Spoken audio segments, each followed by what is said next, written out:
কর্মীদের মনোবল চাঙ্গা করতে জগদ্দল বিধানসভার তরফ থেকে আয়োজন করা হলো কর্মী সভা।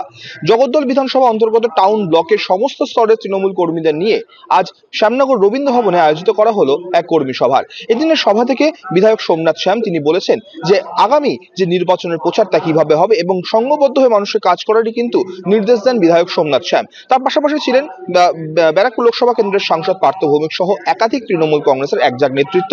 সোমনাথ শ্যামের দাবি আগামী নির্বাচন হবে সুষ্ঠু এবং সমৃদ্ধ এবং তাছাড়াও একটি মিলিতভাবে সমস্ত মানুষ তৃণমূল কংগ্রেসের যারা কর্মী সমর্থকরা রয়েছেন তারা একসাথে তলায় এসে লড়বেন বলেও আশা করেছেন তিনি।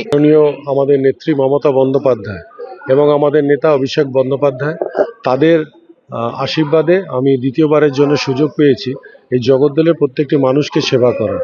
আমি গত 5 বছরে আমার মতন করে আমি তাদের পাশে দাঁড়িয়েছি এবং সেবা করেছি এবং আমার কিছু অসম্পূর্ণ কাজ যেটা আমি করতে গিয়ে হয়তো এখনো সম্পূর্ণ করতে পারিনি, সেই অসম্পূর্ণ কাজগুলো করে জগদ্দল বিধানসভাকে আগামী দিনে 294টি বিধানসভার মধ্যে একটি মডেল বিধানসভা হিসেবে প্রস্তুত করে আমি আমার নেত্রী এবং আমার নেতা অভিষেক বন্দ্যোপাধ্যায়কে একটি উপহার হিসেবে তাদের আমি দিতে চাই এবং দেখাতে চাই। এইটাই আমার একটাই ইচ্ছে।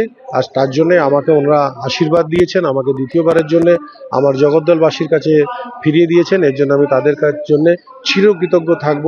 এই তৃণমূল কংগ্রেসের আমি একজন লয়াল সৈনিক এবং আমি আগামী দিন যতই দুঃখ কষ্ট যাই হোক আমি তৃণমূলেরই সৈনিক থাকব, মৃত্যু পর্যন্ত আমি ওখানকারই সৈনিক থাকব।